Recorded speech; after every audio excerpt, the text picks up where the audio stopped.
Now we at this continuing with Pia, Orphan Chapter 23. Pia could hardly look at her, waiting to be asked why she'd been dishonest about being German.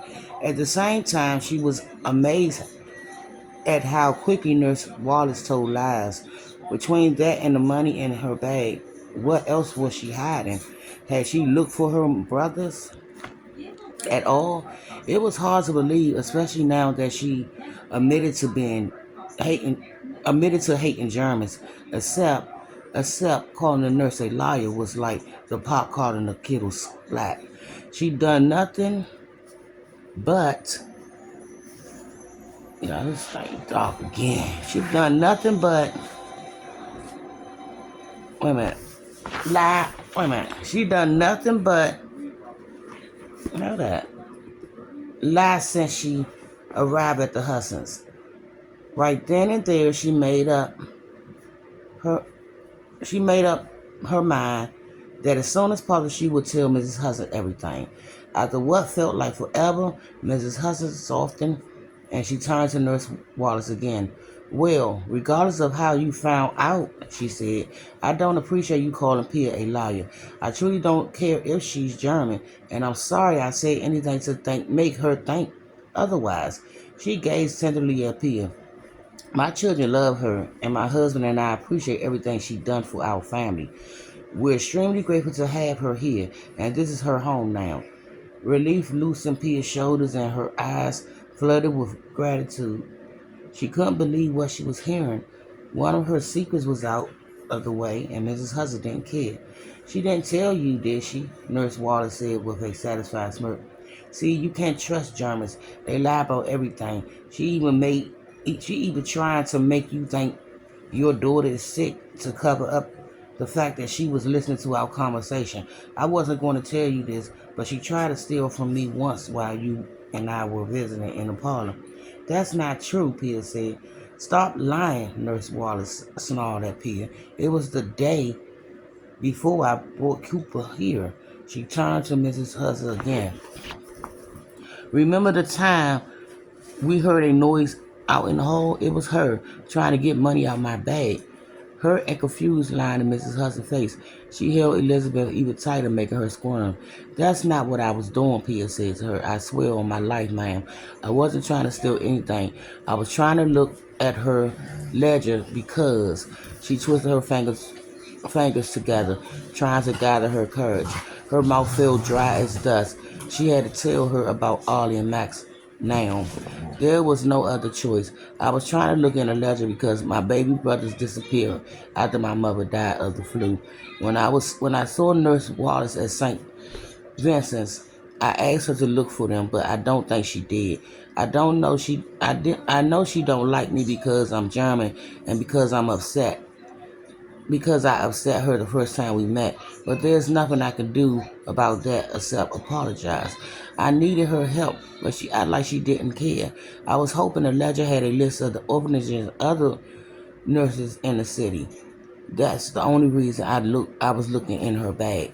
Mrs. Hudson, Mrs. Hudson went pale, her eyes wide. Oh, Pia, she said, you poor thing, why didn't you tell me about your brother?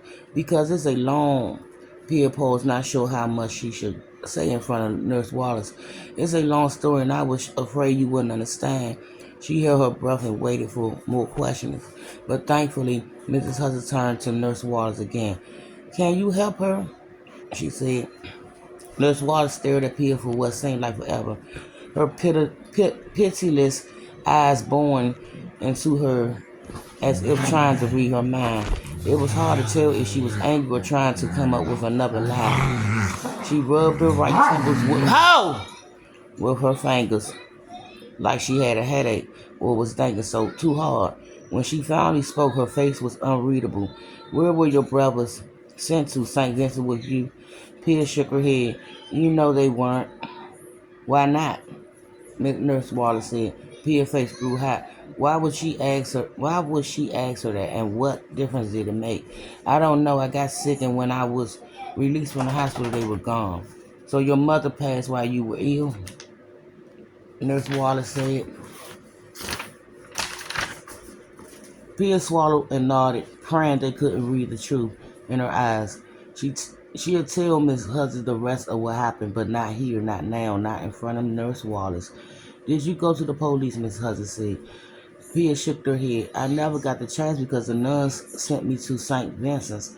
Mrs. Hudson gaped at her and stunned. How dreadful, she said. I'm so sorry, Pia. I'm sorry too, Nurse Wallace said, but I'm afraid I can't help you. Thousands of children has been orphaned by the flu.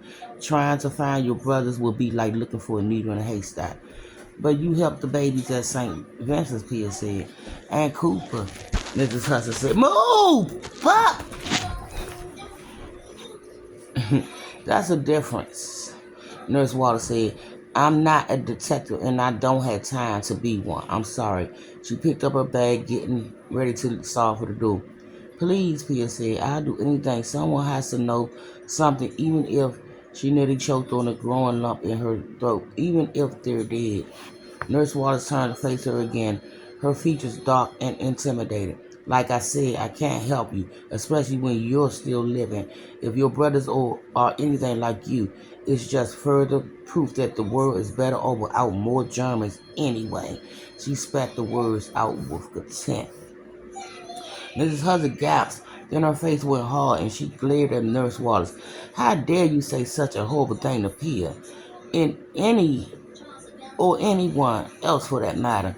She repositioned Elizabeth onto her lap, marched over to the door and yanked it over. Please leave before I say something I shouldn't. After everything I've done for you, Nurse Wallace said, this is how you treat me? I'll keep up my end of our agreement, Mrs. Hudson said, but I won't have you insulting Peter and her family, especially her two poor little brothers. I'm shocked you would even think such a thing, let alone say it. I have to say it. It's been an enormous disappointment to learn you're not the person I thought you were. And I will continue this last chapter of Orphan. Bye, my